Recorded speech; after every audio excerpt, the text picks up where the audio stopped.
New York City is the largest school district in the country and has the most expansive mayoral control system. That makes our mayor one of the most influential people in the nation on education policy.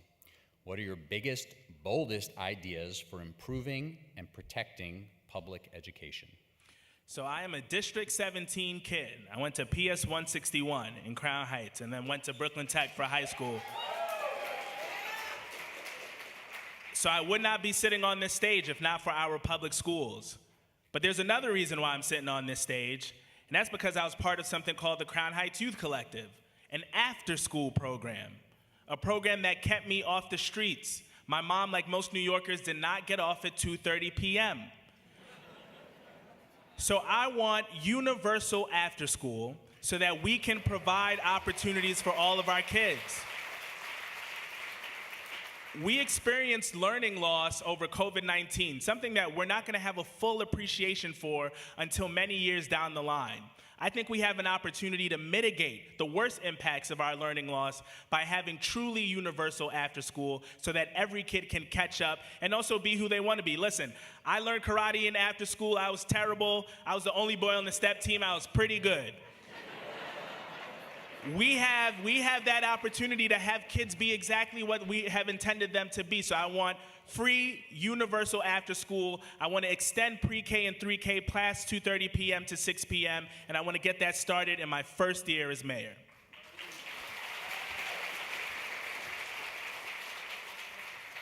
I'm the son of a public elementary school guidance counselor. I'm a public school kid. Both my kids went pre-K to 12 in New York City public schools. There is no institution more important to our family or to the future of this city, but there are so many inequities in our system. That's why probably the most courageous thing I've done in my time in office, alongside some of you, was to lead the effort to integrate the middle schools of Brooklyn's District 15. And they are doing really well after we did it. And it can be a model. As we reduce class size, we can use it as an opportunity to promote more desegregation in our school system. I've laid out a detailed education plan that I hope you'll take a look at landerfornyc.com that looks at the fact that we've got a mental health crisis in our schools, that 1 in 8 of our students is homeless, that we have a growing chronic absenteeism crisis. So we've got to put more resources in supporting our students. We've got to put more resources into supporting our teachers. We have a big gap right now in recruiting, retaining, and supporting teachers. So I want to make CUNY free. If you teach in New York City schools for 5 years, we'll pay your education, you'll pay your bills down while you do it. We'll have a teacher center in every school with an instructional coach that can help you keep growing. And I've got a plan called Homes for City Workers that will double the value of a home that a teacher or other city worker could afford to buy in the 5 boroughs, so we can recruit, retain, and support our teachers and have great public schools for every one of our kids.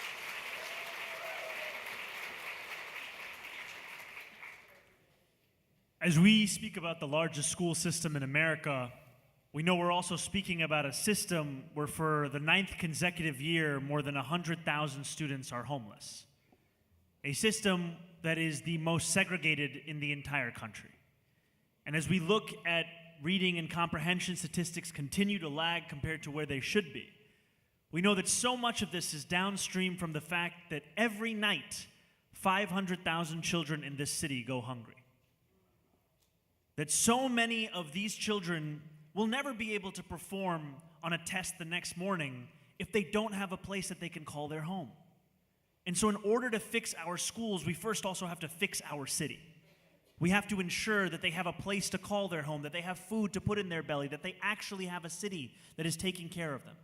And once we do those extremely important building blocks of this city, we can start to confront the crisis at hand. And one of those crises is about educating our children before they get to school, about children from the ages of 6 weeks to 5 years. Right now, it costs a family $25,000 a year to provide childcare for one child. More money than it costs to send that same kid to CUNY. We need to deliver universal childcare, and we need to do it by building on the successes of universal pre-K, the glimpse we've seen in 3K, extending it to children as young as 6 weeks, and ensuring that we provide those educators the pay parity that they deserve with the teachers in the DOE. you want to say very quickly one or two things for the K-12 system that would be top priorities? Absolutely. You know, there is one key thing that I've seen is there's a pilot program that's been started in the Bronx called Every Child and Family is Known. It matches up a child who is living in a homeless shelter with a public school employee, and it's been shown that having them meet once a day, having that employee meet the family once a week, all in person, has increased attendance rates, decreased loneliness, and increased self-esteem. That, in addition with fulfilling the class size mandate, because Thank today, you. We'll leave it. 111 positions in the School Construction Authority are unfilled. We need to fill every one of them, build all the classrooms. Thank you, Senator. So I am a proud graduate of PS 70, IS 10, and the Academy of American Studies in Astoria before it was gentrified. A very different time because I went to 5th grade in a trailer with 38 kids. That was my 5th grade class. And so now that I'm a mom to 2 teenage boys who went to PS 69 in Jackson Heights and are going to middle school in Long Island City, I know that our schools need a lot of help because no matter all the money that we have sent from Albany, and that is one of the main reasons I know you sent me to Albany, is to bring back the funding that's needed. We just need a mayor that doesn't play games with our children's money. Our children's money should be sacred. And that means building out a system that really thinks about education intergenerationally. And so I'm going to go very quickly in the time that I have left to say that yes, we need universal child care. I've been fighting tooth and nail, even as state senator, not waiting to be a candidate for mayor in order to make this a priority so that we can reduce the baby word gap. I want us to have universal child care, universal after-school programming for our elementary and middle school students. I want high school to start later in the day so it can close later in the day. And I want to have a youth jobs guarantee for our young people so we can keep them busy, so that we can keep them off the streets, and hopefully that can lead to greater job satisfaction. I want free CUNY for mental health professions, and I want digital literacy for our seniors. Thank you.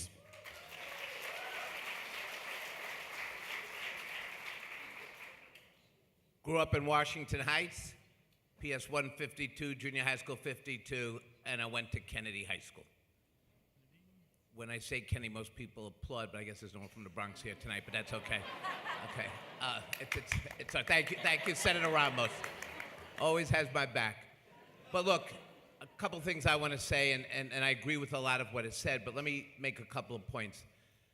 COVID showed that public education is not free for all.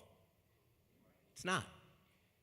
Truth of the matter is, every child, including my own, who went through COVID and at-home learning, suffered some very serious issues.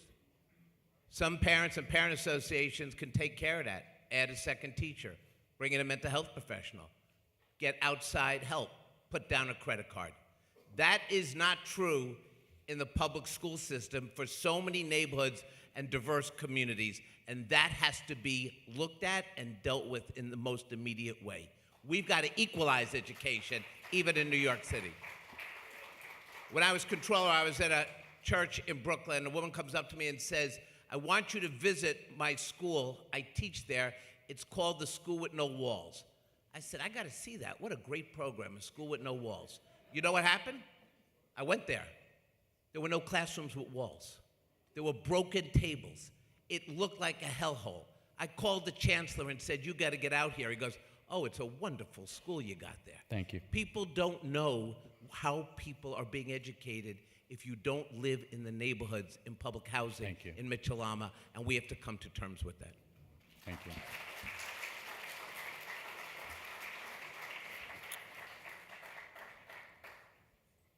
Thank you, Selma Bartholomew. Over to you, Mr. Blake. I went to PS 79, which was in Savage Inequality Children American Schools, 118 in DeWitt Clinton High School, which to Scott, the reason why he didn't get applause is that Clinton always beat Kennedy in sports all the time. That's the reason why it was going down right there.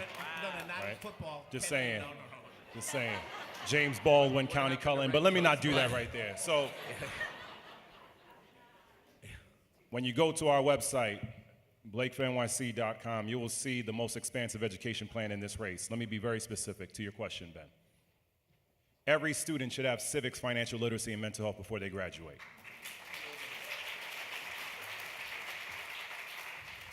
We need to address earlier the literacy crisis that's happening in our schools so that we can actually have the pedagogy to help our kids to read earlier. We will expand out the work that I did in the assembly in creating the only My Brother's Keeper program in the country, where we have a My Brother's Keeper and My Sister's Keeper program to address the anti-blackness, the anti-Latino, the absolute discriminatory rhetoric that is happening in the country right now. We need to make sure that our kids are eating later in the day, because if a child is having lunch at 10:30 in the morning and they're hungry and unable to focus, it determines and distracts everything else. We have to address what's happening around the homeless children, the 1 out of 8 that are in our New York City schools right now. We actually have to have a greater focus on community engagement as well, because at the end of the day, our community centers have to be part of the process. But tying this all together, we have to make sure that our kids can go to school and graduate from school and get a job, because that's how you change the game. And one way we do this, for NAACP and NICLU, being very clear, we need to stop.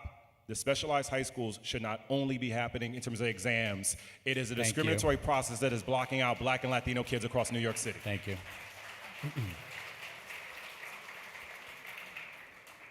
I've done some of the most transformational work in education across this country. I've been in places like North Dakota, and when I went to North Dakota, I said to them that white children in America has flatlined, that education has flatlined for them. And so when you look at education in this country, from 1978, white children were at 86%, and now they have gone down in terms of mathematics and science. So they wanted those STEM jobs. They wanted the opportunity to really rethink their curriculum and think about how to make things more connected. In New York State, I've taken so many schools off failing list. There's a school in Brooklyn called Grady High School. When we walked into that school, their graduation rate was at a 40%. They're now at 80%, so how do we do it? The first thing is about relationships with children, and the second thing is you have a test culture. Your children are not learning. It is called the social reproduction of failure. The social reproduction of failure. So what I'd like to do for you first is really bold and big, is I want to transform high schools. I want to break the schedule. They do not need to be on the same time schedule as your elementary and middle school. And I want to break it because I want them to be able to have access to internships and to mentoring, and to be able to really be in the community doing the work, working at your community garden, working in a lawyer's office, really gaining those experiences. The other thing is it's all about brain-based learning. Your children are high off of weed. That weed, when I walk into classrooms across the city, your children stink of weed. The weed buses are all through the Black and brown communities. And what I would like to say to you also, and I'm respectful of the time, brain-based learning, you need art, you need music, you need STEM, and you need swimming. Thank you.